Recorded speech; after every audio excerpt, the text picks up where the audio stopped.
Okay, so let's get things started here. I hope that everyone is doing fine within the circumstances. We are getting started in our second week in this new delivery mode.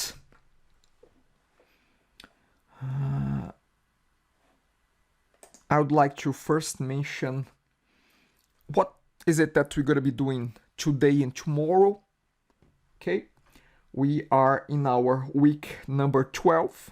We have this week, next week, and then the week after we will have our final test. Okay, so what we're going to be doing today, we're going to be focusing on a new topic.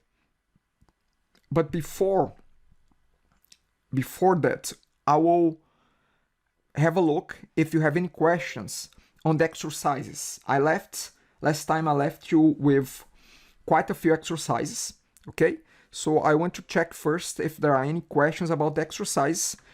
And one of the exercises, I will do a brief walk through the exercise to break it down how it was supposed to be done. And you're gonna have a chance to ask me questions, to address any concerns that you may have there. Today, so the first half of today will be about checking the exercise and this walkthrough. The second half of today is about a new topic, a topic about test-driven development. This is a topic that you have submitted your bonus 7. Okay, so we're going to be talking about that. Then tomorrow, we're going to be finishing this topic of test-driven development, and we will have a chance to do exercises on this topic, okay? And you're going to have a chance as well to ask me questions about assignment 4, if you have any. Just to have a look at our calendar here. So, next week, on April 10th, we don't have class because this is Eastern Friday. So on the 10th, we don't have a class. So we just have next week on Thursday. Also, a quick note, I'm in babysitting mode. So I'm looking after my 8 years old because mom had to go to school. She's a teacher. And the school was going to open for her to come in today at 10 o'clock for 15 minutes, so she could grab her whatever teaching material she needed there. So I'm in split mode right now. I'm in the lookout for any noise that might be happening around. But so if I need to rush quickly here, it's because I need to take care of something quickly, but hopefully that won't happen. I'm just giving you a heads up. Another heads up here is if by any chance any one of you lose audio connection with me, you cannot hear me anymore, you may want to turn off GoToMeeting, connect again. Sometimes it happens, and because I'm doing this so frequently now, it has happened more than a few times. So that's one. The other thing is my mic as well. It may give me a hard time here and there. Sometimes it does. So if you hear my voice cracking or a bit robotic, it's because I'm having problems. So let me know about that, because I don't know about that. Even though I'm giving a try with this headset to see if I can hear myself, but I don't know if this is working fine. So again, if you hear anything strange from me, let me know. And I need to disconnect and reconnect my mic as well. Okay, so again, if you don't hear me, turn off GoToMeeting, turn it back on, because most likely it's on your side, unless everybody's having the same problem, which means that it's on my side. Anyway, let's get things moving here. Any questions before I get things moving? Any questions in general, in particular to the course, anything?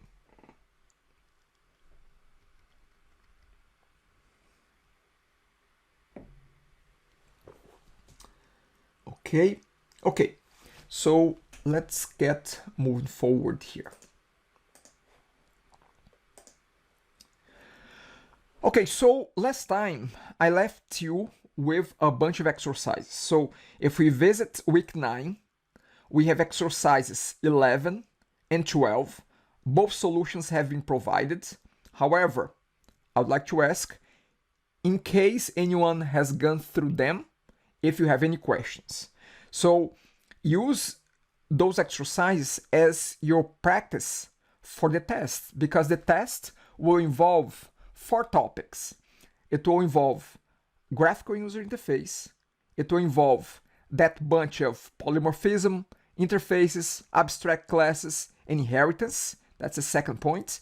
It will also involve the topic that we're going to be starting today and finish tomorrow, which is test-driven development. That's the third one. And the fourth and last one, it will involve a little bit of exception handling. You're going to have to use a try-catch block, a simple one, but you're going to have to use a try-catch block. So those are the 4 topics, okay? So again, use this time well, use the exercise well as well, okay? Any questions about 11 and 12? 11 we started last time, 12 stayed back for home. It was okay, Wahida. So graphical user interface, inheritance, polymorphism, abstract classes, and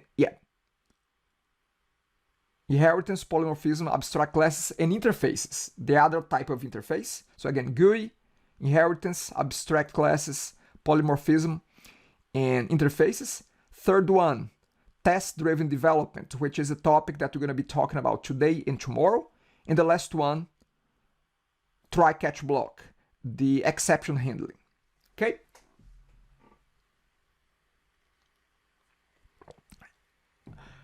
Ciao, Theory. Yes, you need. You're going to have to do a Windows application.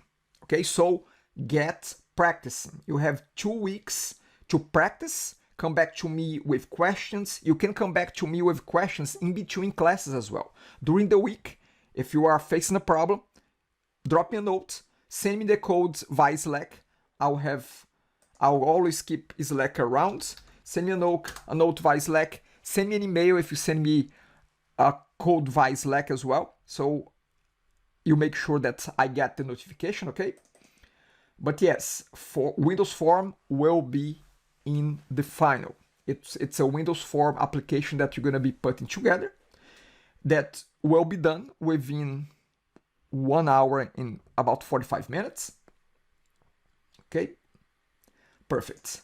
Okay, so that's why I ask about the exercises. That's the chance that you have to ask me questions about exercises, okay? And I know it's not face-to-face. I know I cannot get close to you on your workstation there, but we have to do the best we can with the environment that we have right now. You can share screen with me. Yesterday, I gave presentation access to a student, and he was demonstrating his problem there. And I was able to help him like that. Okay, so any one of you can do that with me. You just have to request that. Okay, great. Okay, so exercise 11 and 12, I'm giving you a chance to let me know if you have any questions. Under week 11, we have exercise 13, which is the Prime Minister exercise. And for this one, I will be demonstrating, not from scratch, but I'll be demonstrating from a ready-made application that I have already done.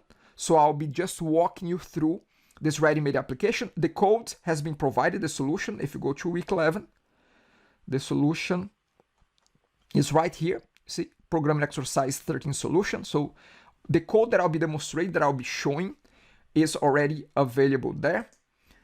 I will be opening this code now to walk you through. So let's have a look at this together.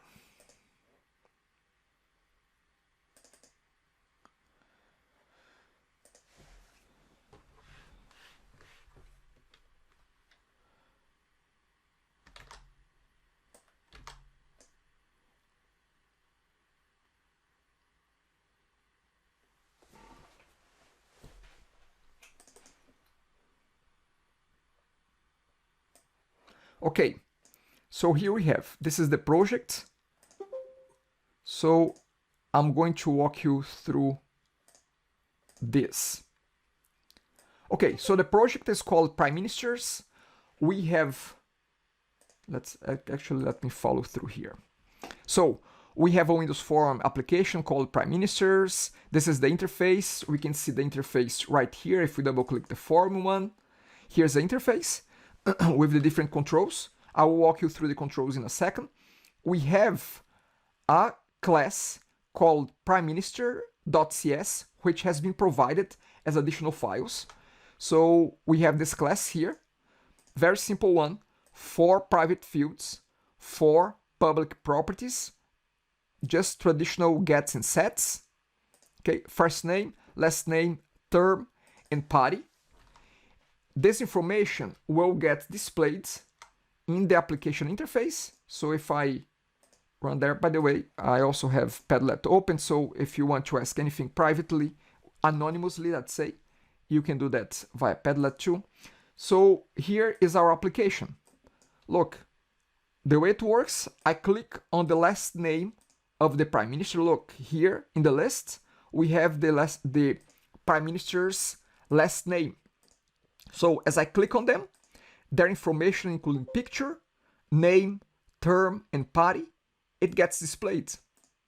And I will walk you through now what is the code, how the code looks like to be able to handle this. Let's go back here to our design time. Okay, so the first thing that I want to show is the names, the components that we are using, the controls that we are using. So for this one here, that shows the image, we are using a picture box. Picture box, we call it pic photo. Remember that we have a notation file that can guide you through the notation. So this is a picture box. We also have here a list box that will list the last names of the prime ministers. And I've called that LST Prime Ministers.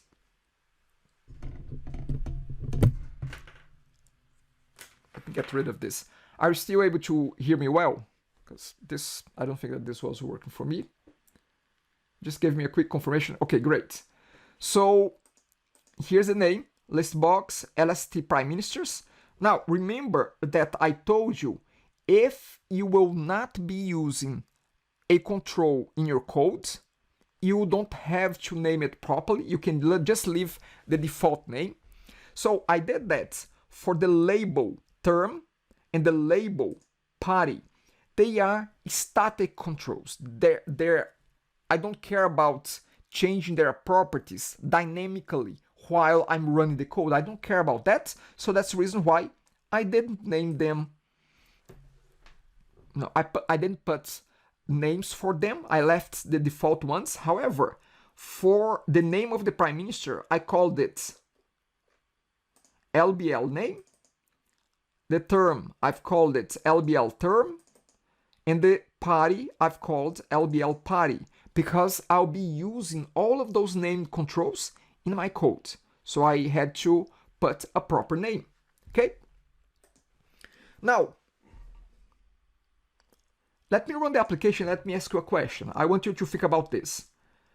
What do you think should be the first thing that we do when we run this application? What is the code? What do you think is the code that needs to run the first time that we run this application? What is that? Have a look at the application here. Have a look at how it looks like in design time. What do you think should happen? What is the code? Just I'm not asking for a detailed code. I'm just asking, what do you think should happen the first time this application pops up?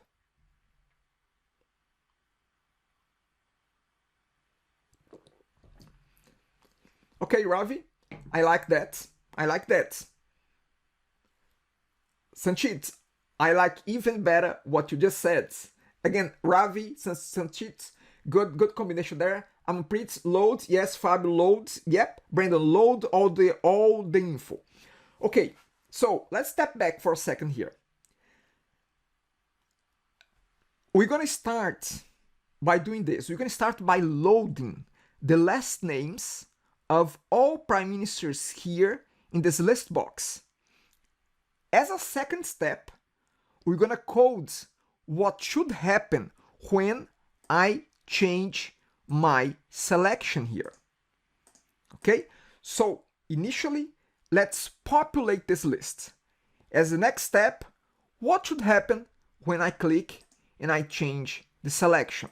Okay, let's break that down into two different events. Okay, so the first one, how do we load the list here? Well, let's think about that. Which event do you think that we should use to populate this list of prime ministers here? Which event is that one? Okay, let's think about that for a second. Loads, unloads, form loads. Yes, that's the one. Thank you, Ravi. Thank you, Sanshit. That's the one that we have to use. So we have to think, load the form. So I have to select the form. I'm going to click the form. I'm going to go to the events of the form. And here we have the load. It's already populated because the code is already done. I'm going to double click there and I'm going to look at the code. Okay, so here's the code. Forget for a second that we have this code commented out. I'll show you what is that in a minute. Now, look at the top.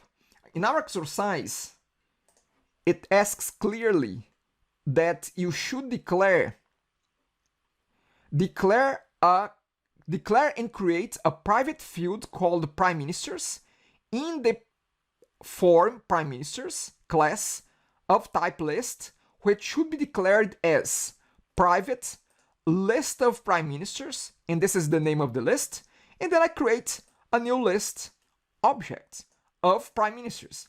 So if we look at the code and we look at the very top, look, we have it right here.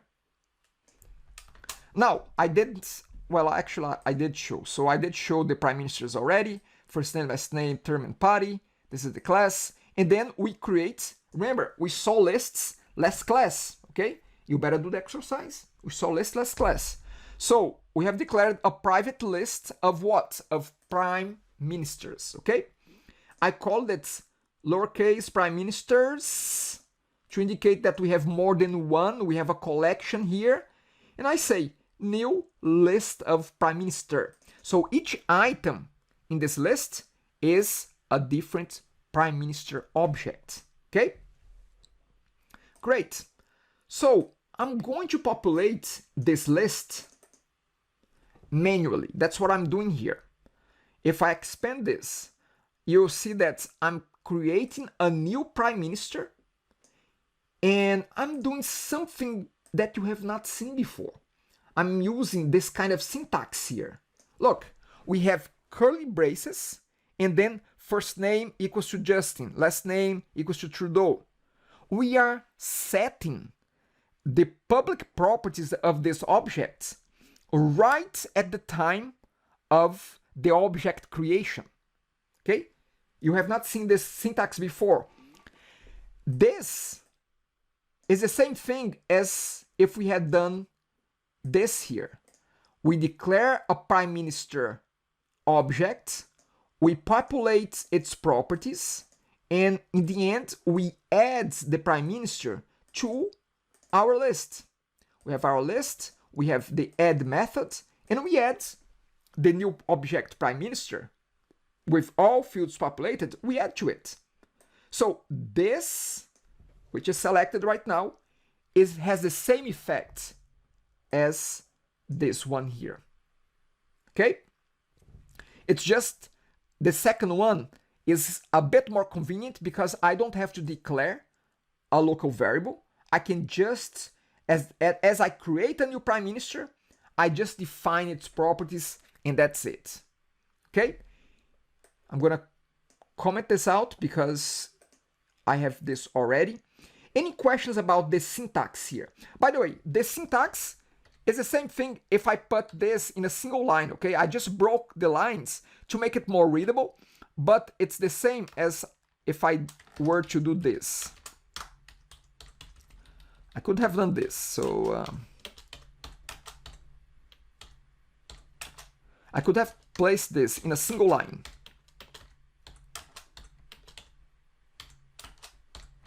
Okay, so new prime minister, and then I initialize each property of that object.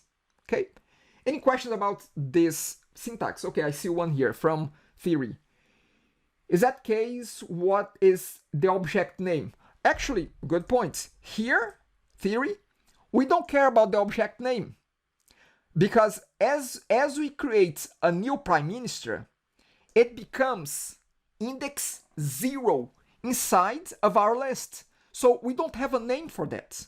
It's just an object that has been allocated in that index 0. So we can reference that object if we say prime ministers index 0. Okay, perfect. Okay, Ritesh, new automatically creates new object. Okay, yes, Ritesh. So we are used to that. No, you see, we are creating like this one here. We create a new object here. Now, this new object, it happens to have a name, which is called PM. This new object here, we don't give it a name because we assign it right away into the first spot of our prime minister's list. So if we want to refer to the first item, to the first prime minister, I can say this. Okay, so after we add the first one, I can say this. This will become how we can reference the first prime minister in the list. Okay, Ritesh, does that answer your question?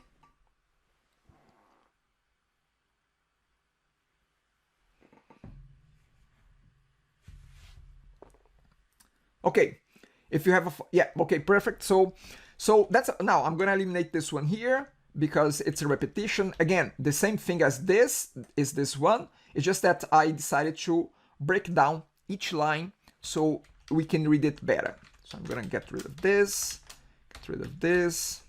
Actually, let me do one thing here. I want to keep this commented out just so I can use as a reference in the future. So we are doing this adding manually 5 times. We did this one here. We have the second, the third, the fourth, and the fifth here. Okay, so we added five prime ministers. Once we add all that information inside this list, so the list right now has 5 prime ministers, each prime minister with a field property, first name, last name, term, and party. Now, what we can do is we can loop through it. And for each prime minister, PM, I'm just calling it PM, it's a local variable here inside the for each. For each prime minister in my prime ministers collection list, do this. What is this doing? Can anyone tell me what this line is doing?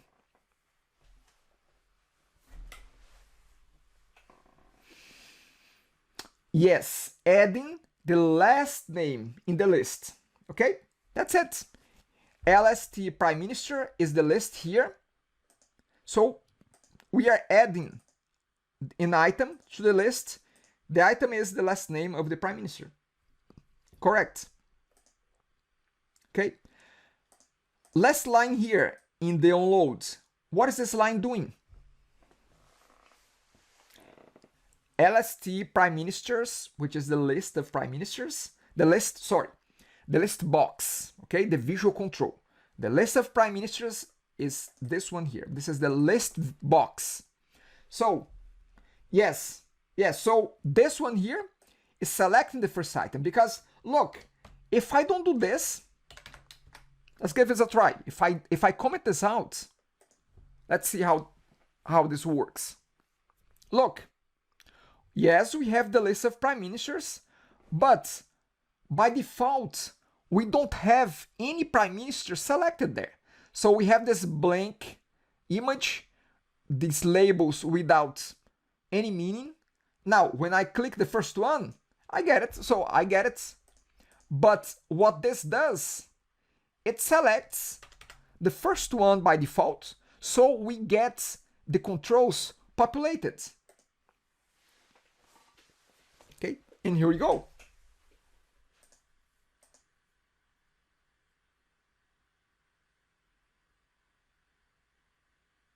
Yeah, so again, this is about selecting the first item in my list box, okay?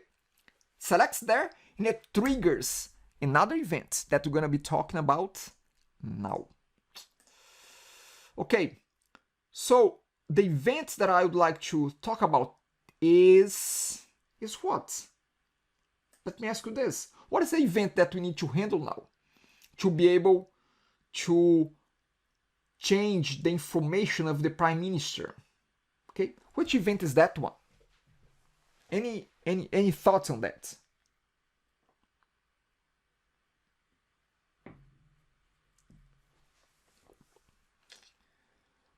Yeah, that's the selected value change. We can think of the click event. I mean, if we select the control, the list box control, if we go to the events, we may think, you know what, this is maybe the on-click event. Maybe this is the one. Well, let me tell you this. The click event will only happen when I actually click with this little guy here, okay? Click the mouse there, okay? But I want to be able to trigger this event whenever the selected item gets changed. It can get changed by clicking, it can get changed by the keyboard, it can get changed by the code, like this code here. This code is doing that. Look, this one here is doing that. So we're gonna use another event. We're gonna use an event called, as Fabio has mentioned there, we're gonna be using selected value change, which, to be quite honest, is very similar to selected index change. We could have put this code inside of either one of these, okay? And it would work fine. So we are doing the selected value change. Then let's have a look at the code here. What is it that we are doing? So think about this. Look at the code. I'm gonna run the application. I'm gonna ask you to think about this. In the list, the only thing that I have in the list, the only thing that I know about is the last name of the Prime Minister. I don't know the first name, I don't know the party, nor the term, okay? I don't know any of that, but I need that so I can populate this information here. So what do? I have the list of Prime Ministers, I have the last name of the selected Prime Minister, I have to go through the list, find that matching Prime Minister based on the last name. Once I find it, I show that information. That's it. That's what our code will do. Okay, so if we go back here to the code, look, at the very top, I'm declaring a local Prime Minister, singular, one. It's one Prime Minister. Now, why am I doing that? Because now I'm gonna go and loop through the list of Prime Ministers until I find the selected one. Look, I'm gonna go through each Prime Minister in the list and I'm gonna test if the last name of the current Prime Minister matches the selected item in the list box and I convert that to a string. If it's a match, I got the Prime Minister.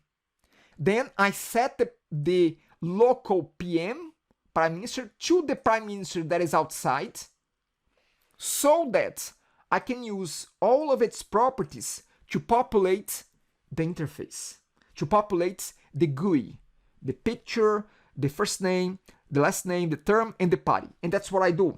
Look, image location is a property of the picture box that we can load the picture of the prime minister from it. Now, the way I have named the prime minister photos was based on their last name. Look, I have Campbell, Crechan, Harper, Martin, and Trudeau. So, to get the name of the image, it's just the last name of the prime minister dot JPEG. Okay? Just simple as that.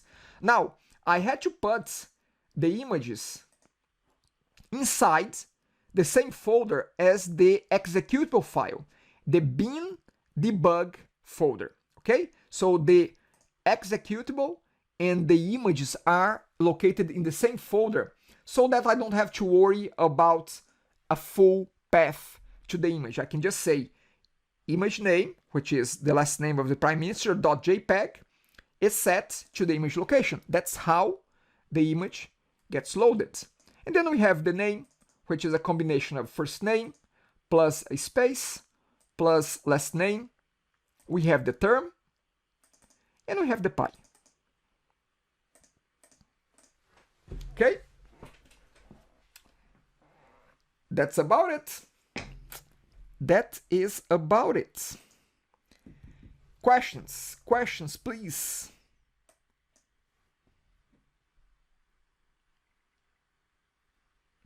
I'm gonna check Padlet as well. Maybe we have something going on there. And nothing here. Okay.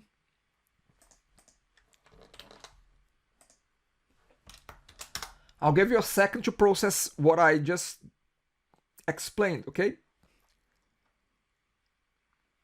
Actually, the code, a lot of the code is already here. Okay, so retest, let's see. We are getting all values from prime ministers according to the last name in setting image.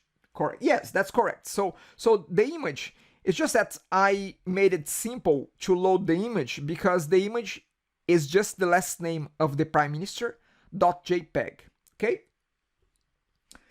Fabio, is image location case sensitive? The files are all lowercase. Actually, it's not about the property, Fabio.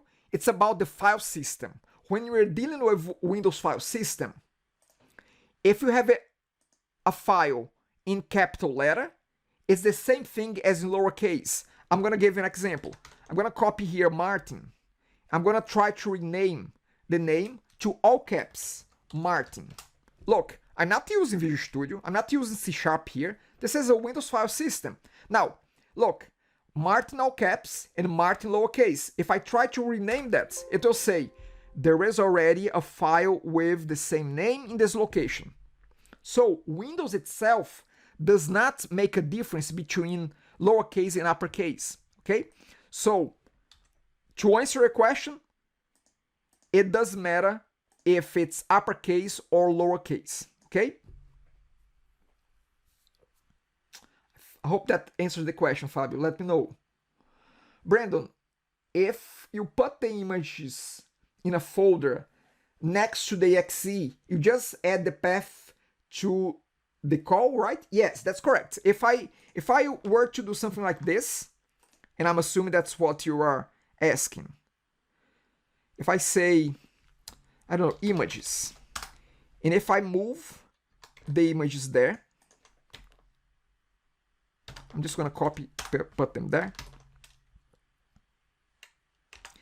Then what we would have to do, we would just have to do something like this. Images slash plus, is that images? Yeah. Actually, I don't think that we need to put this first slash here. I think that it's just like that. Let's give this a try.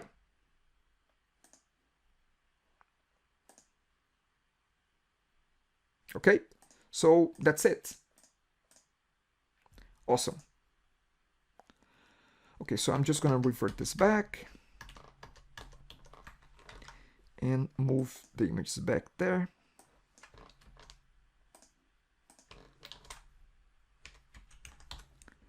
Okay, so let me see here. So Jay, can we fetch image from URL? We can, Jay, but not using this, okay? I don't think that, no, you cannot. You can, but you have to use additional code, okay? Image location has to be a local image, okay? It has to be a local file. Image location cannot point to a URL, okay?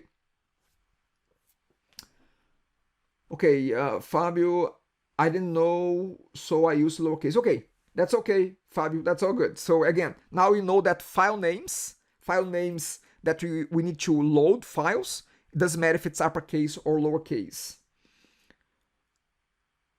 Okay, Wahida, keep this. Okay, the code is there, okay, on the Centennial, Wahida, if you need the code. Can we also do it from web URLs? Jay, you can, but it's not as simple as that, okay? You have to use other components and other classes to be able to load it from the web, save it locally, and then be able to load here, okay? So again, it's beyond what we're talking about here, but it can be done, okay? Theory, the Windows Form final test will be similar to this or will be tougher?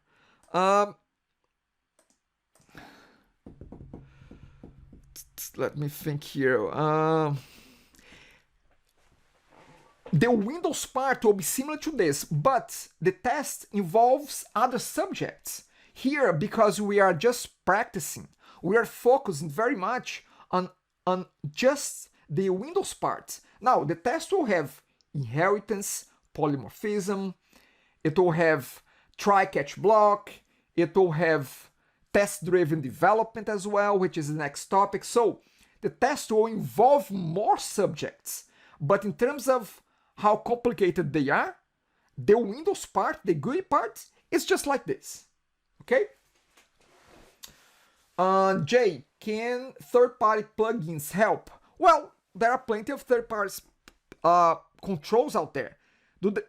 Can they help? Yes, they can, but I don't think that we need them. Again, to be quite honest, I don't know on top of my head which control you could load an image from a URL. Maybe there is a control here, maybe there's no control. So you may have to load the image from the URL in the code and then save it locally and then be able to display it here. Okay, so again, there are ways, but it's beyond the scope of what we are doing.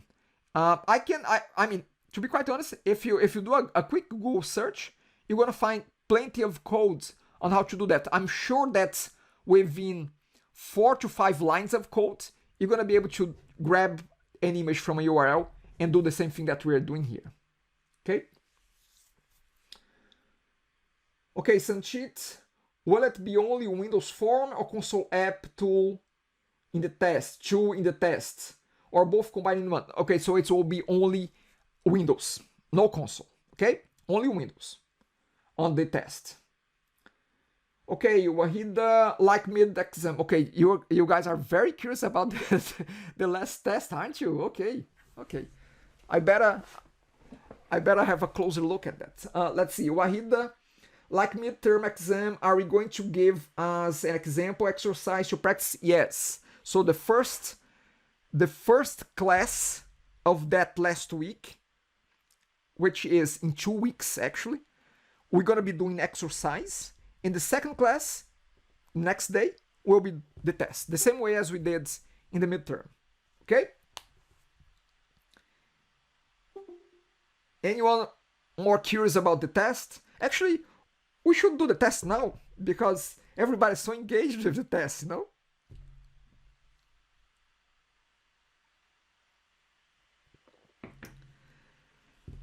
Okay, great. Anything else? Any more questions?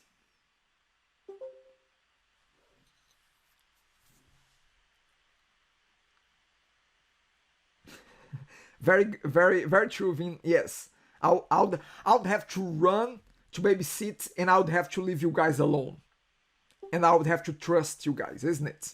I cannot leave you alone. I have to be, because I'm monitoring what you're doing there, isn't it? I'm looking at everything that you're doing there. Okay. Good. Okay, so again, any other questions that I can help you out at this point? We need to get going here.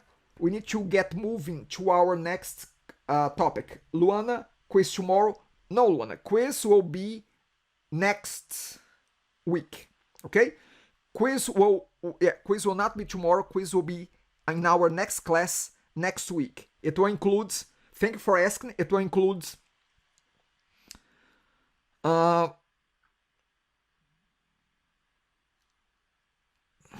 one sec. So just going back, it will include GUI and test-driven development. Those two topics. The quiz next week, two topics, GUI and test-driven development.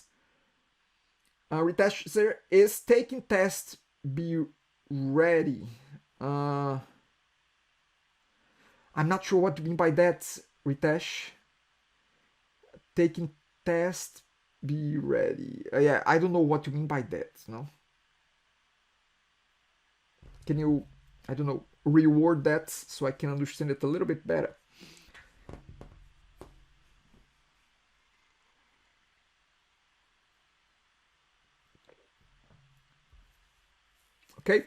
Okay, so let's keep moving forward.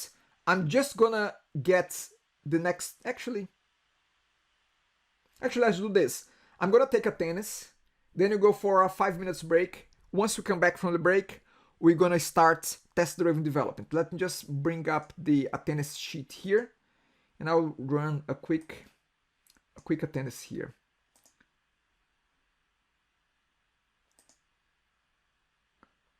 Okay, let me go through. Hold on, Sanchit. Okay, I'll be checking the list here. By the way, very good to see 29 people in the call. I've been getting, less than that in my other section, so it's very good to see all of you. Okay. Okay, so I'll be checking here in the list as well, but if I call your name, just put I'm here. Armad, I see you. Amanpreet, I see you. Anu, I see. Brandon as well. Kai is there. Danny Fu. Danny, I don't see you. There is a caller 01. I don't know who caller 01 is. So again, caller 01, if you want to identify yourself, so I can put your presence there already. So I see Fabio, Jayton, Jay, are you around, Jay? Yes, you're around. Jansu, you're there. John Aveniro is there. Luan is there. Lufu Liao is there as well. Mempreet, I don't see you. Jay is there. Yeah, again, Mempreet, I don't see you. Marvin is there. Mehmet is not there. Mukahit is there. Raul, I don't see you, Raul. Ravi is there. Ricky, I don't see you either. Ritesh, you're there. Sally, you're there. Sampath, there. Sanchit, there. Ismaruf, there as well. No, not really. Okay, she's not around. Okay. Just checking there. Ritesh, Ravi, okay. And then Stephen, I think that I saw you. Yeah. Tendinger, yeah, you were there. Theory, there. Tomoki, I saw you as well. Vin is there. Wahid is there. Inu, you're there as well. Eugene, are you around? Eugene, okay, perfect. Okay, Eugene. And Zangir is not around. Okay, so I think it's all good here. So that's okay in theory. I saw your name. Okay, I put your presence there. Yeah. Okay, all good. So let's take a quick break here, and let me just make sure that this is the right agenda. Give me 1 second here.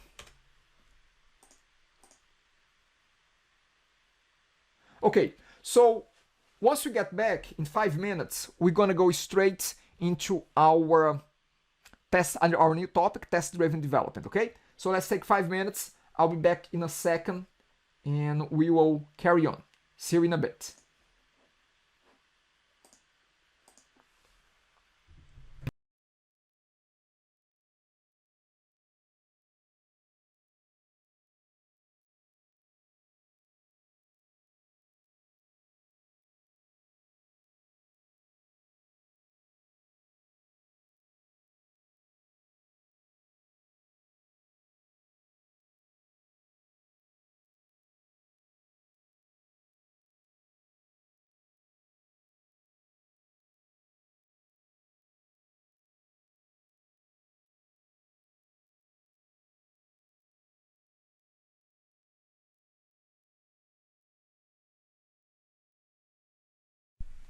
Here. Okay, everyone, we are back. Can you hear me well? Can anyone give me? Yep. Okay, so I just have someone here to say hi. So just say hi. Look at the camera and say hi. Go ahead. Hi. How are you? How are you? I hope you stay home. I hope you stay home. Bye. Bye. Have a good class. Have a good class. Bye. Close the door. Close the door. Okay. Okay, so that's the baby. Okay. Anyway, let's carry on here.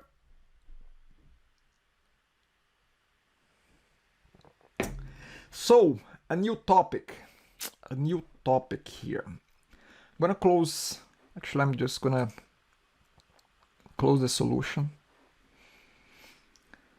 And I'm going to open another Visual Studio.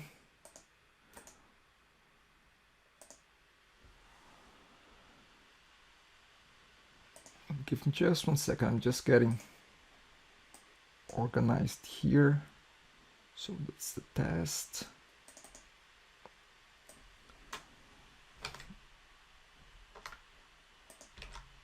Okay. Okay, so we're gonna start to talk about on our week 12 to talk about test-driven development. So when you hear this phrase, this word, test-driven development, what comes to mind? What do you think that we're gonna be doing here? Any thoughts? It doesn't need. There's no right or wrong question here. It's just no right or wrong answer. Just tell me what comes to mind when you read test-driven development.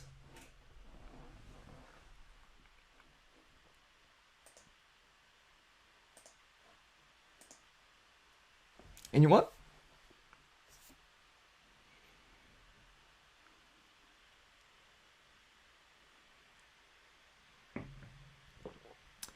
Okay, develop code for testing purpose. Okay, good.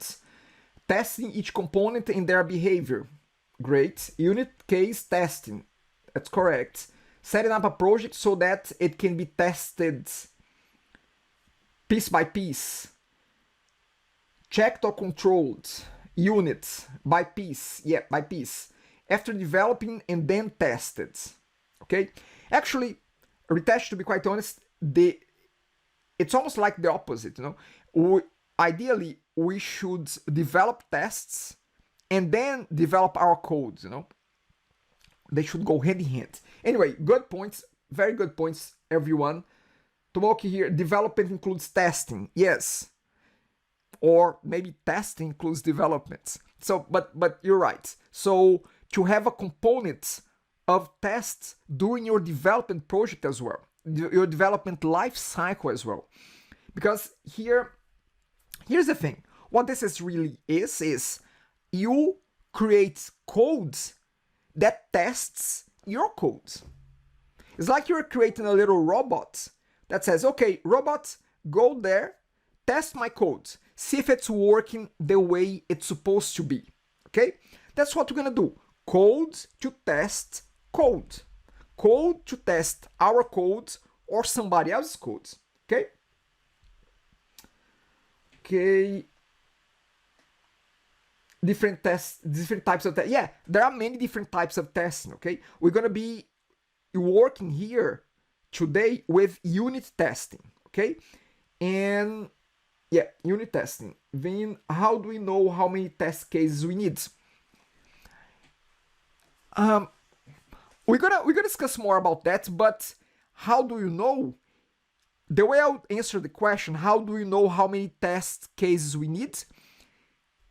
We need to understand, first of all, the problem that we are trying to solve. And based on our experience and on maybe input from the team, we have to come up with different scenarios that your code may come across. One good way I would recommend to see, okay, not so much of how many, but what are the cases that I need to deal with. You should think about edge cases. Usually, when we are, as developers, we are usually very optimistic. We think that the code will always behave in the best possible way. Because the most obvious scenario that we think about, that's the one that we usually code for. We code for that scenario that, let's say, if we are talking about money, there are no negative numbers. But what if we put a negative number? What will happen? What if we put an extreme number? What will happen? What if we put, we need to, our method needs to count how many kilometers, and we put -10. What will happen there? What will happen in a regular case and in an edge case? Edge case meaning, think about parameters that goes in the extremes. Okay? What will happen then? What will happen if we throw a zero, a negative number, a billion, a million? Those are the types of things that your code should try to handle, and we build test cases around that. Okay? So thinking about the edges of your code is it's a good way to think about the different scenarios that you need to code for. I hope that convoluted answer addresses your question there, Vin. System integration acceptance, retest, yeah. It's like a white box testing. That's correct, Jay. It is. No problem. So all great answers, great comments. Love them. I love them. Okay? So let's keep moving forward here. So today and tomorrow as well, because you're going to carry on with tomorrow, we're going to be talking about how to put together a test project. What are the requirements of that test project? We're going to be looking at how we can build a test project, how we can create a test class, how we can create a test method. We can run our test project, we can find problems, and we can address the problems. And we are going to be using unit tests to improve our code. Okay? So the point of talking about unit testing is to find and fix problems early on during the development cycle. Also, a very important aspect of unit testing is that if you are working in a team that has multiple developers touching the same code, can you imagine that let me tell you this, it's very extremely easy for another developer to make a change, and that change has unexpected consequences. Because usually systems, they are very intertwined. this piece here, if you change it here, it will affect there, which affects there. So because of this interconnectivity of methods, of pieces, of classes, of objects, something that you do in one method may cause a problem in another one.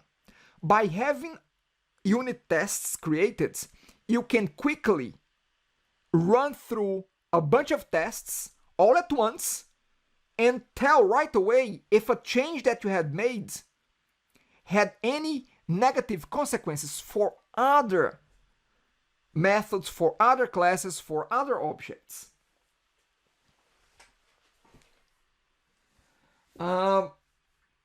Okay, testing is outsourced in Canada. I don't know. You ask the question privately, so whenever someone asks me something privately, I'll answer publicly, but without mentioning the name. So I'm not sure what do you mean by testing is outsourced in Canada. Do you mean test is done, offshore? It's done by companies outside Canada? Maybe some companies do that. I would say that this is all companies are like that, but maybe you have some companies that outsource a lot of stuff. I don't know exactly what was your question there, but you can follow up with another one if you want, okay? Okay, so unit testing. I would like to play a video for you. This one here. However, if I play in my laptop, you won't be able to listen to it. So I'm gonna copy the link to the chat and to Padlet as well. Okay, so go to the link, go to the chat, click the link. It's a 2.5 minutes. I'm gonna give you 3 minutes to go through this video and we'll carry on. This video will talk about test-driven development, test in general. Here's the link in the chat and on Padlet as well. I'll be adding it there. So I'll play it here, but you should play locally to you. I'll play it here just to have a reference on when it's done. But have a look, play it out.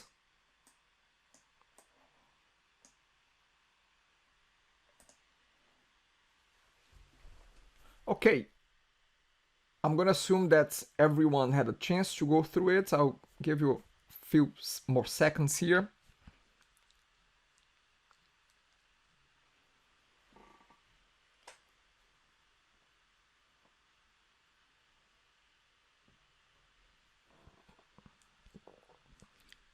Perfect, so we're gonna get going. So that video just gave you a general overview of the different types of tests, and within unit testing, the different frameworks that are available within C#, within Visual Studio. Now, the one that we're gonna be using is MS Test that comes by default within Visual Studio, okay? So let's move forward here to a hands-on demonstration. I want to demonstrate by using a very simple test project, a simple calculator. You're gonna be dealing again. You're gonna be tired to develop calculators here. Okay, so let's have a look at that. I have some codes already open here. And very important that we follow along what I'm talking about and you write down a few notes. The good thing is that this is recorded, so you can always get the rerun whenever you want, okay? So we're gonna start by creating a Windows application project. After that, as a second step, we're gonna create, inside the same solution, we're gonna create a second project which will store the test project, okay? Which will be the test project. So let me just have a quick look at something here so I don't duplicate.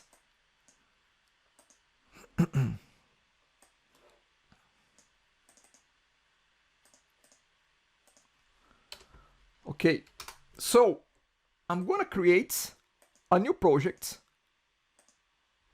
In Visual Studio 2017, this is slightly different, but the option name is the same, okay? So I'm going to start by creating a new Windows Forms app, .NET Framework, C#. Again, very important to have .NET Framework and to be on C#, okay? So I'm going to hit next. One key aspect that we're going to be doing here, well, let's rename this already, calculator. Solution name is the same. Now, if you are using Visual Studio 2019, uncheck this option. Place solution and project in the same directory. Don't keep this one here. I will show you why not a little bit later, but don't select this option. Keep the solution and project on different directories. Solution becomes the parent folder of the project folder, okay? Because as we add a second project, we're gonna add a second one under the same solution project. Under the same solution project and folder as well. So we have only one single folder to deal with. We don't have multiple spreads on different places. So keep this one here unchecked. Progress here. Keep the framework as the latest as you can. I see a question. Does the project needs to be GUI? It does in my example here, Tomoki. Now, you could do the same calculator using a console application, because the focus of this demonstration is not in the GUI, but in the test side. However, I don't know if you're asking this because you have a Mac. I think that's the reason why, isn't it? Yeah, so here's the thing. I don't know if Visual Studio in a Mac will have MS Test. I assume it will, but I'm not sure, okay? You would have to check that. Worst case scenario, you're gonna have to, I mean, you can always go to the apps thing on Centennial, that you can use the virtual machine to connect and use Visual Studio 2017, you know? Okay, awesome. Okay, so keep the latest framework, project name, solution name. You can keep the same solution name, that's fine. And then we move forward here. Click on create.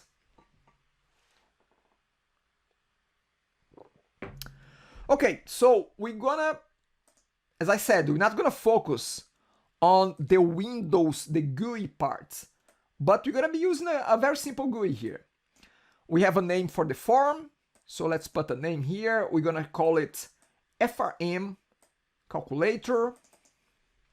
By the way, this code is already available on the Centennial under week 12, so I just want to point that out. If you go to week 12, you have it right here. Calculator example Windows, okay? So you can use this one. It has all the code. Okay, so the name of the form is this one here. FRM calculator. And then we're gonna have a few controls in the form, okay? Actually, let's put the title of the form as well. So let's call this simple division calculator. Simple division calculator. And we have a few controls that I'm gonna copy and paste to the form, and I'm gonna explain what are they. So here we have just simple labels. As you can see, I didn't even care about renaming them. This line is just a bunch of underscore in a label control.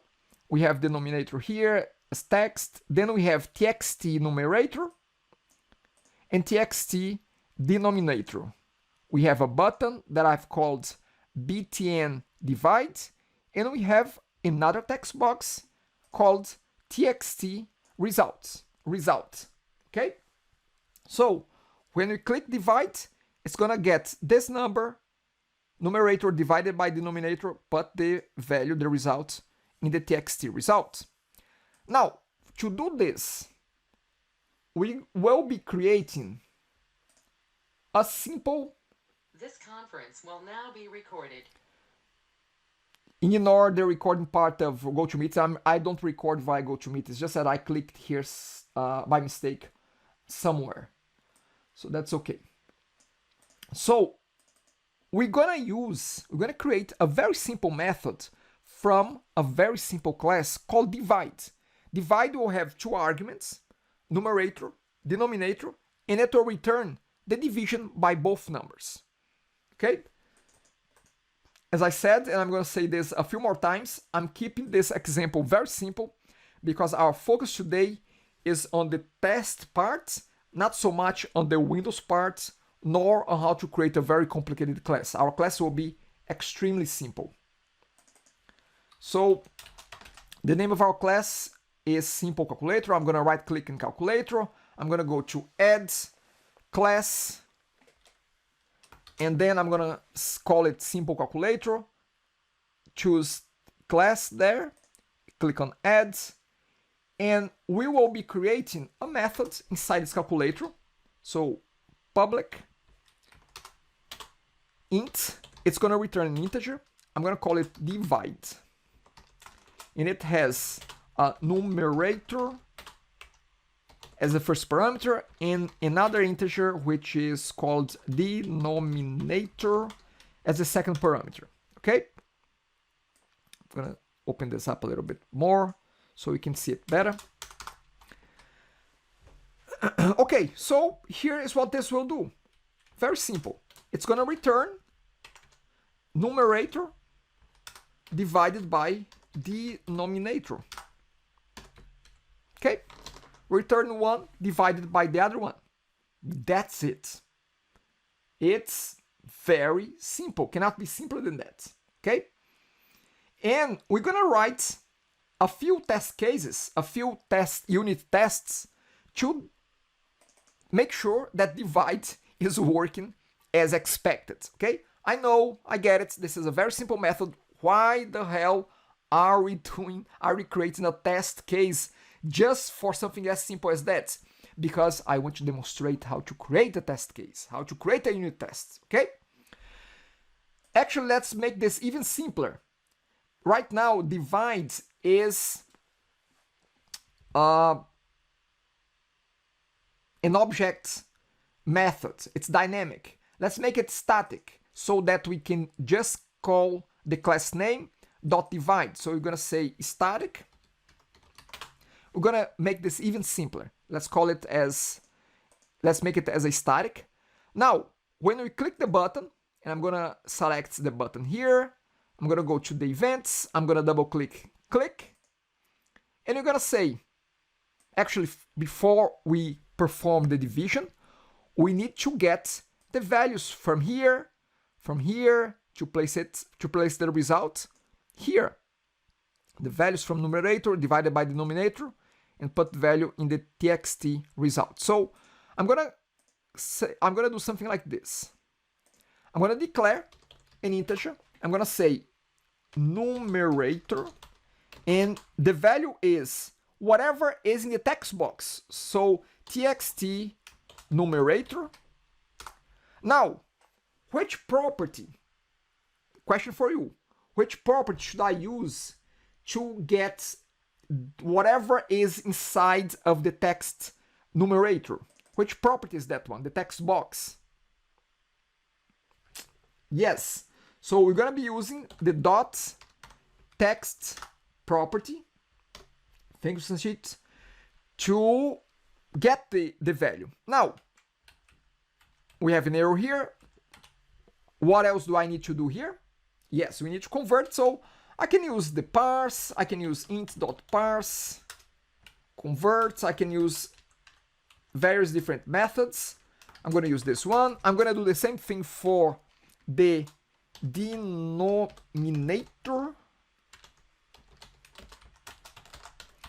And we're going to get it from the denominator control, txt denominator. Look the advantage of using txt. We know that this is a text box control, this one as well, okay? So we have the numerator and the denominator here. let's create a third one, which we're going to call result. And this will be equal to simple calculator dot divide. And we're going to give to it our numerator and the denominator.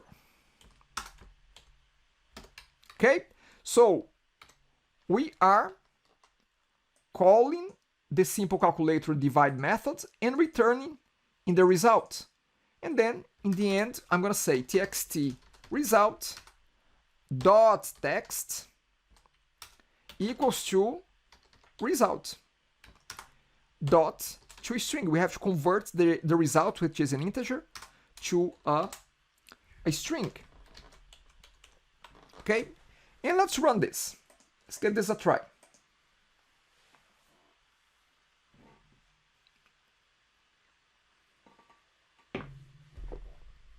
Okay, so as you can see, I've set some default values. So by default, we have 10 and 5. If I click divides properly. And as you can see, all good here. Okay, so division is working. Now, as I said, I know that this is very simple, but how can we create a test to verify that this method is working as it's supposed to?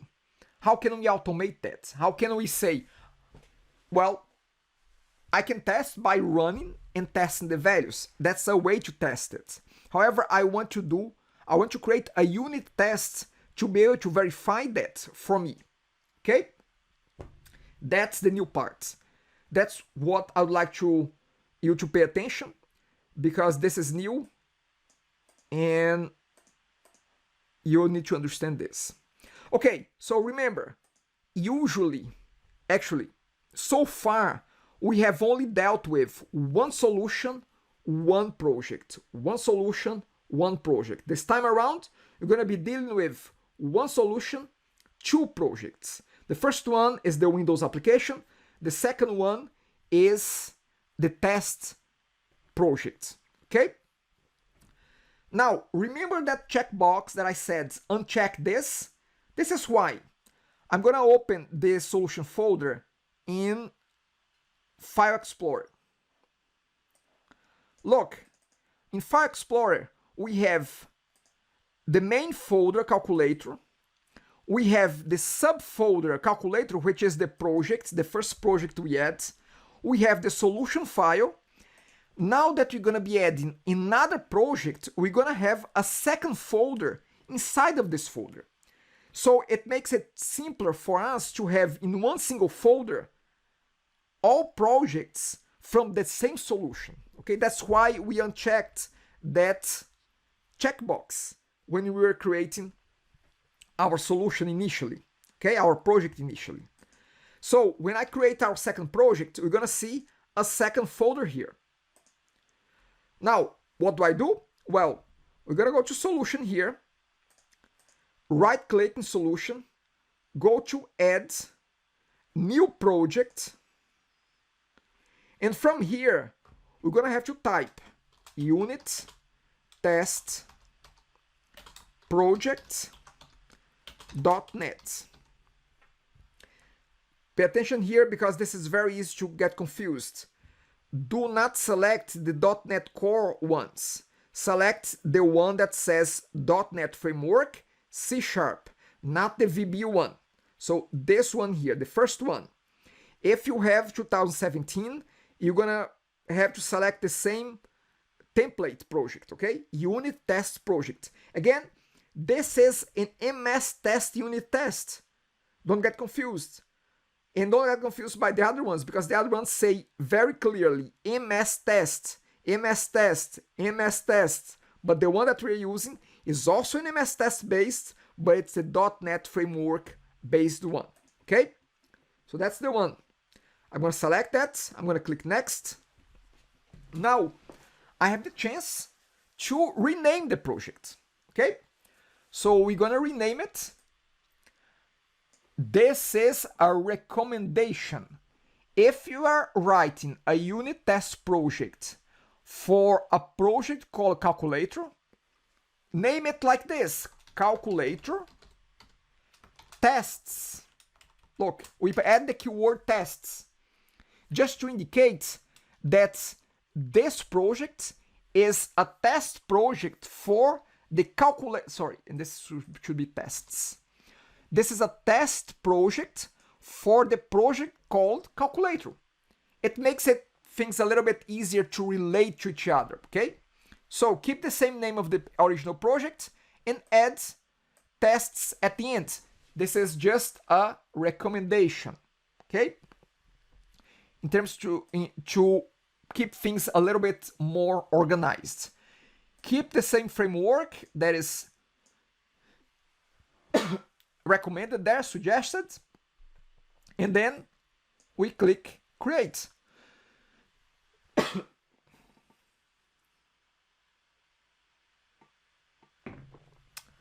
Okay. Now what? Well, before we go here to the codes, let me show you on Windows Explorer how this is looking like. Look, now we have the original calculator folder, which has the Windows application. Something in my throat here. And then we have calculator tests, which is the second project that we just created. And it has a second folder. Now, it also has a folder called packages, which stores the libraries that are related to MS Test, okay? So this whole folder here, calculator, is the entire solution that you have right now with two projects, okay? Okay, so let's go back to our solution there. So look, we have calculator and we have calculator tests, okay? Can you see that one of those is in bold? You can see that. This means that if I try to run this solution, it will run this one here by default, okay? Just that. Now, let's look at our calculator in our calculator test. And by default, it creates our first test class, okay, called unit test 1. How about we rename that? We're gonna rename the file name and we're gonna name it according to the class that we will be creating tests for. So we're gonna be creating tests for this simple calculator class, okay? So I'm gonna use its name and I'm gonna name this here. You can right click in the unit test 1. You can go to rename and you can rename it with the same name but add tests at the end. So this class will be running, will be creating unit tests in this class related to this class. Simple calculator tests relates back to simple calculator. Okay? As we rename, it's gonna pop up a message asking, do you also want to rename your class from unit test 1 to the new name? I'm gonna confirm that. Okay, I'm gonna say yes. So as you can see, the class name changes, the file name changes as well. Okay? Okay, so look at this class. Look at this new class. What is unique about this? I mean, what is new for you about this? We have created many classes before. What is new here that you have not seen before?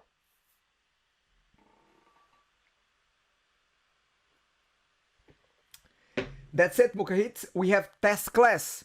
What else we have there? Vin, we don't have main in our calculator test because this is a test project, but I'm just referring very specifically to a class. Compare this class with our simple calculator test. Sorry, our simple calculator. What is different? So just compare this, okay? Okay, we have some difference there, that's fine, you're right. Now, we have, of course, someone mentioned test class. Public class yep, we have public class here. We have to have a look at this here. but what about the methods? Yes, test method. So Amanpreet, you summarize there. We have test class and test method. Okay? So this is called annotation. We have those annotations, okay, specified for the class and for the methods. They are necessary so that Visual Studio can understand clearly that this is a special type of class, it's a test class, and this is a special type of method, it is a test method, okay? So these keywords, they are required, these annotations, okay, those annotations. Okay, very important. I'll show you, I'll demonstrate why we need them. Yes, Tomoki, that's really it, okay? So, I'm going to start by mentioning this. There are few aspects that we need to keep in mind when we want to create a test method, because you're going to be adjusting this, okay?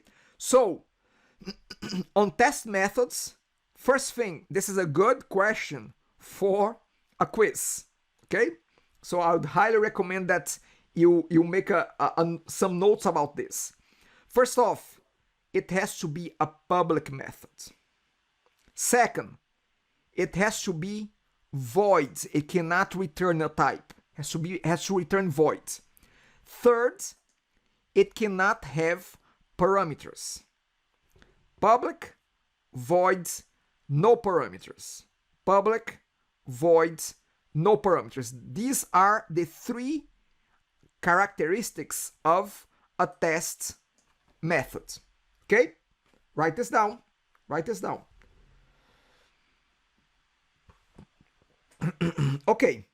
So, moving forward here. By the way, I didn't really stop yet to ask if there are any questions. Awesome, Brandon.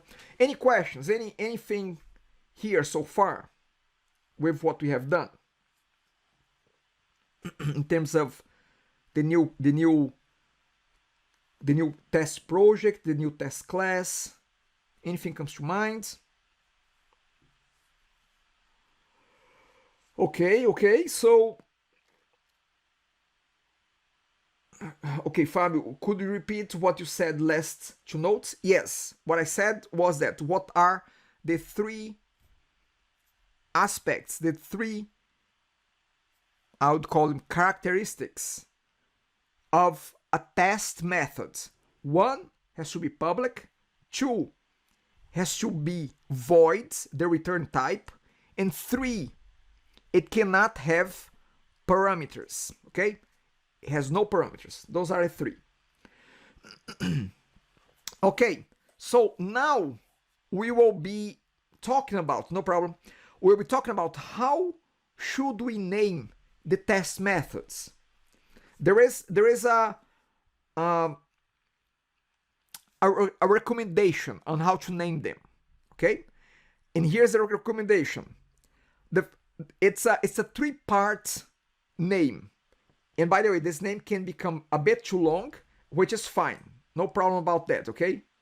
It's better to be longer and descriptive than shorter and meaningless, okay? So the first segment of this name is the name of the methods that we are testing. In our case, we are testing divide. So this should be called divide. First part. Second one, in the middle, three parts.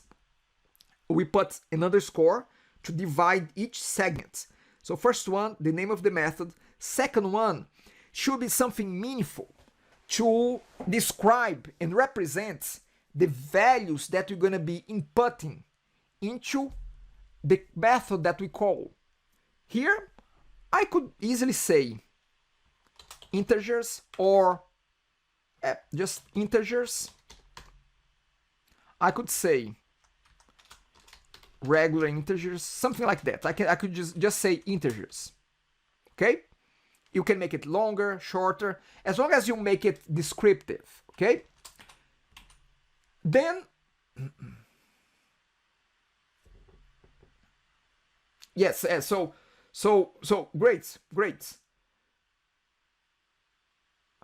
So now in our case, we are just providing integers, okay? So the second one will describe what we are giving to the method, okay? The third one, we're gonna say what is it that we expect to happen. Do we expect to to return back what? What is it that we expect as a result of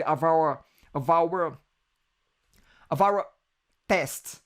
I expect you could think about a boolean, Sanchit, but I expect a result. I expect a number there. I expect a division to happen, a proper division. Okay, I would not put double. It's not really a double because here's the thing. Look, we have an integer, so it's not returning a double. It's returning an integer. It's not returning a boolean. It's returning an integer. Okay, so we have to think about what it's coming back. What are we expecting back? Okay, so we're gonna be doing this on the divide methods. We're gonna give some integers and we're gonna expect a proper division to happen. Okay, now based on bonus 7, what are the three segments, the three sections that we're gonna be creating in our test method? Anyone there in the chat? Three segments, three sections there. Come on.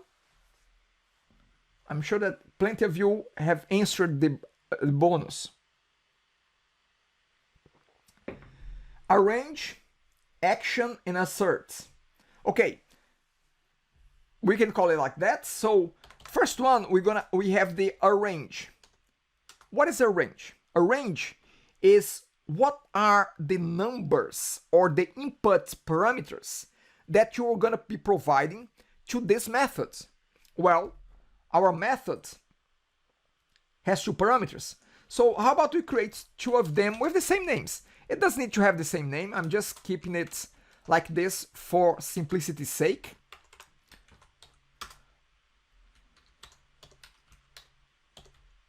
But we're gonna set values for those, okay? So we have to say these are the variables, but these are the values that you're gonna be providing to them, okay? So we have to set values at first here. I'm just gonna go with, let's say, 20 and 10. Okay? Now, we have to say as well what we expect to return from that division. If you look at those numbers, 20 divided by 10, I expect the result to be 2. So this part here, you have to know that these are the input parameters and this is the output of that method, okay? And what you're gonna be doing, Brando, question there, okay? Is it act or action? I call it action. Oh, sorry, I call it acts, okay? No hard rule here. Actually, I see different terminologies there. In general, we call it arrange, act, and assert, okay? It's more of a way for you to organize the codes, okay? But the actual name, the exact name, you can call it action, you can call it, something that you find it more relatable. But in general, we think about the triple A, okay? Arrange, act, or action, and assert, okay? Yes, you're right. It doesn't matter too much. But the point is that now we have to act. What does it mean to act? What is that? Anyone there?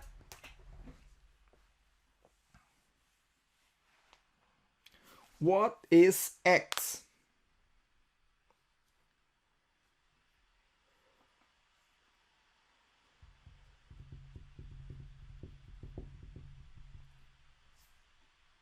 we have suddenly we have to divide them, but we're not going to be dividing here. We're going to be calling the divide method, okay? So yes, we're going to do that. Okay? So we have to call, yes, our test method. So I'm going to say int actual. This is the actual result. I'm going to say the same way as I did with the click on the form. I'm going to do this. I'm going to call simple calculator dot divide. And I'm going to say I'm going to provide the numerator and the denominator. Now we have a problem. Houston, we have a problem here. Who can help me out? What is the problem here? It says the name simple calculator does not exist in the current context. So what should I do, Brendo? Let's see. Allow for the method to act on it. Yeah, that's correct, Brandon. Rav, import, sheet, import class. What does that mean exactly? Rav, sheet. What is import class? What should I do next? Inheritance. Tomoki, this is not about inheritance because we are not creating child classes here. We are just using the method there. Okay? So it's really more about visibility. Can I see them or not? Right now we cannot. So we have to go through a few steps here to make them visible. Okay? So let's see. Rav, using. Okay, let's go that route. It's getting close. Let's go using what?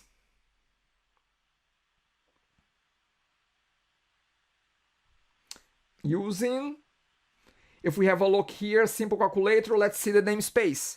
Well, namespace is called calculator. So I guess that I should be doing using calculator. Is that fair to say?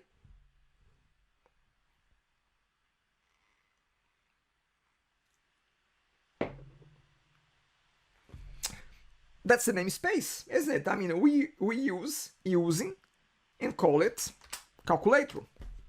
Okay? But it's not just that. We have a problem here. Calculator could not be found. Change visibility, Sunsheet. Okay, so let's have a look here. Do you mean visibility here? Okay. You're guessing right. It's towards the right direction. Let me ask you this. Right now, our simple calculator test, our simple calculator, what is the axis modifier of this simple calculator? What is the axis modifier there? Correct, Sunsheet. It's internal.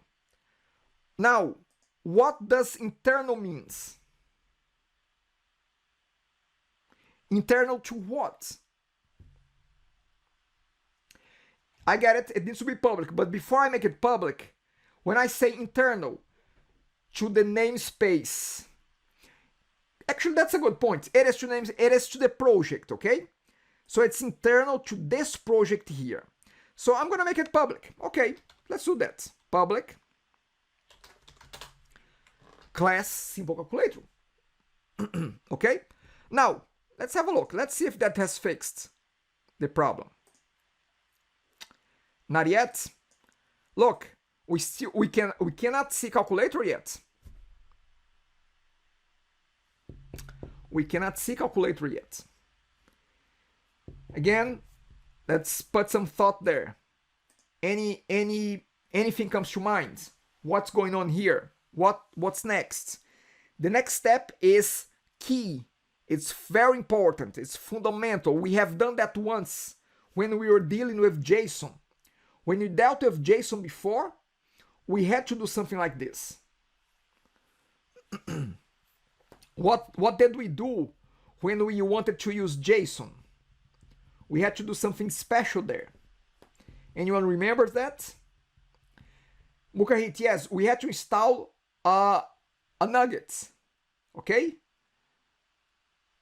So, yes, Ravi, we have to add a reference. So, here's the thing.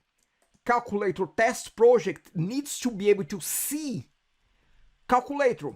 Right now, just because those two projects, they are under the same solution, it does not mean that they can see each other.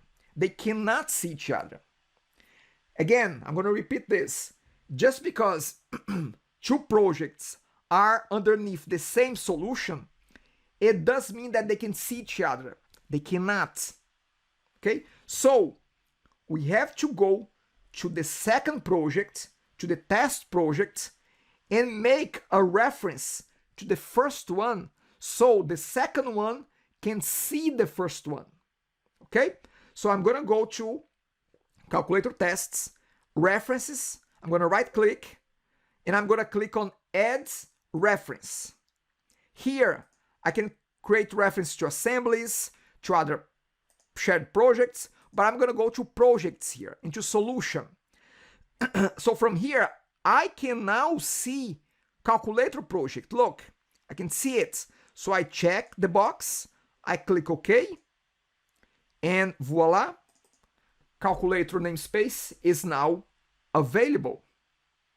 Very important step. If you miss this one, your test will not run properly, will not work. Okay? Any questions? Now you see, namespace is available, the class is available, divided is available, everything is all good here. Okay? Questions?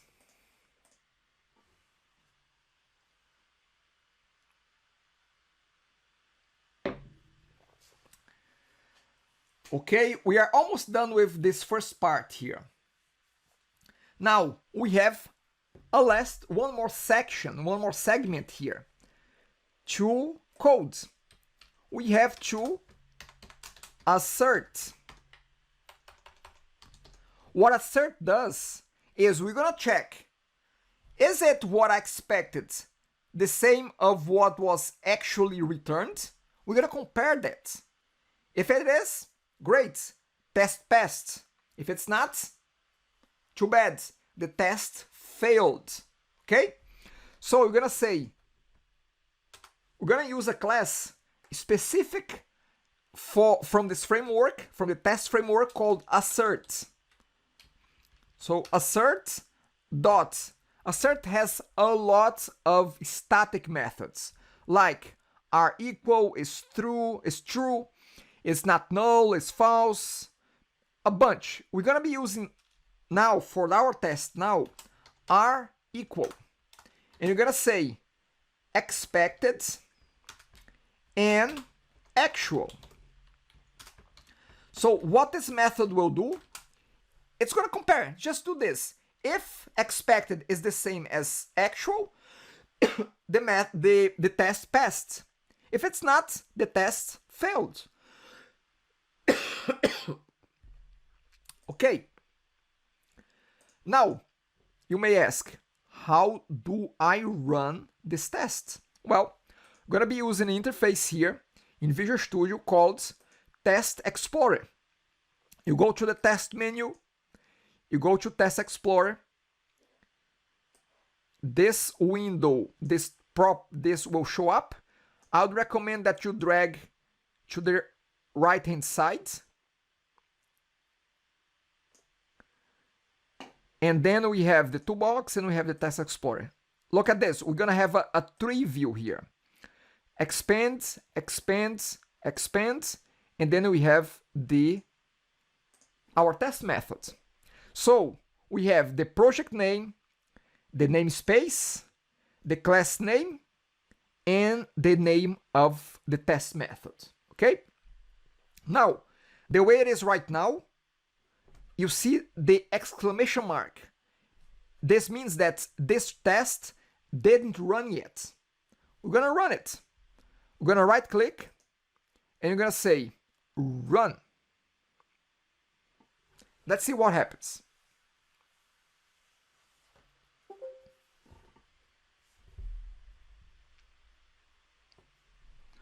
Okay, perfect. So look, we have checkboxes all the way. It means that the test run successfully. Okay? Took 83 milliseconds and it runs successfully. Okay? Now, you may ask, okay, Edson, how would this look like if there was an error? Can anyone recommend what could be an error that I could build into this application? How would I make this go wrong?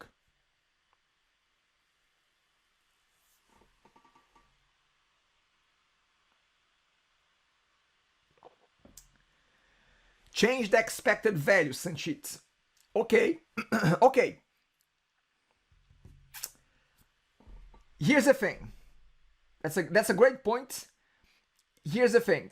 Sanchit, I'm gonna handle the denominator to 0 tomorrow, okay? But I can tell you this. We are testing divides. So whatever we arrange here, we have to know that this is correct. I cannot say 3 here. Because if I say 3, I'm not arranging my variables correctly here. Because I know that 20 divided by 10 is not 3. I know that. So I cannot arrange like that, okay? I have to keep this part has to be correct. We cannot go wrong here. Now, what I meant was that because we are testing divide, I can go to simple calculator divide and I can mess this up. I can screw this up. What should I change here to make this go wrong? What do you recommend?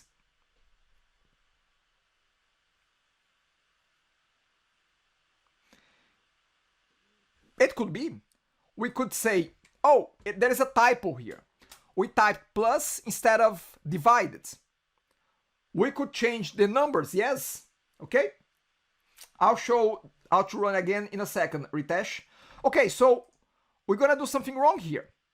We mistakenly replaced division by a plus. Now, let's run again. Ritesh, here's how you run. So you right click in the either right click or just click on the play on the run, and it's gonna run the test again. Let's see that. Now look at this. Now we have a failed test because look at the message down here. It says R equal failed.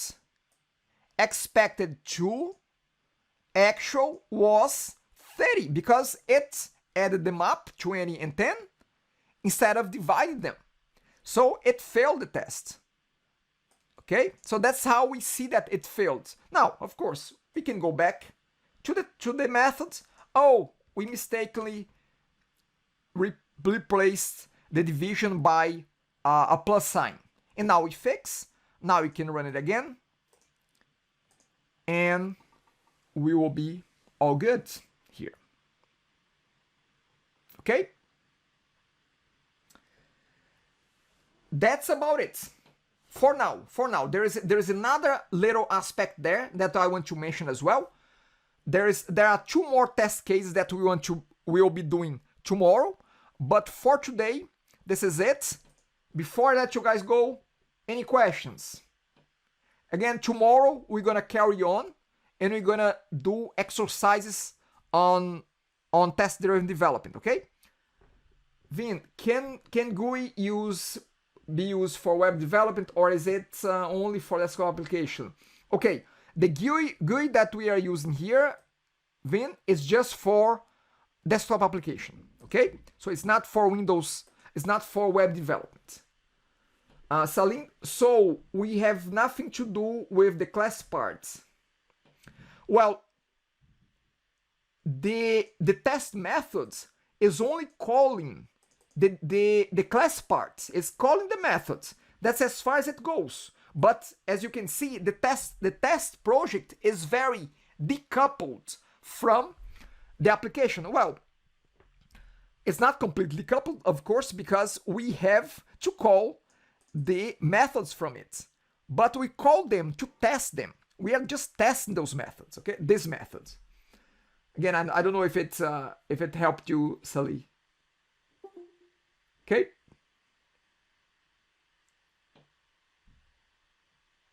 But you're correct.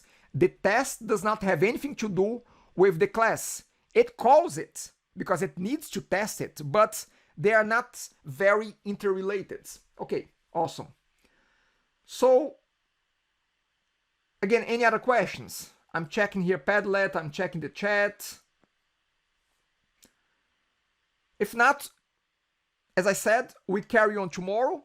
We will conclude the topic tomorrow, and we're going to be doing exercise tomorrow as well.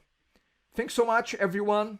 Stay safe. Have a good rest of the day, and we'll talk again tomorrow at 10:30 a.m. Okay? Have a great day. Okay, let's see. Fabio, are you going to post exercise today? Not yet, Fabio. So actually, you know what? The exercise is already there, but there are certain things in the exercise that I have not touched yet, and I will touch tomorrow on them. Okay, so if you want to get the exercise started, it's there already on week 12, but there is a topic there that I have not covered yet that we will be covering, we'll be talking about in our first half of the class tomorrow morning.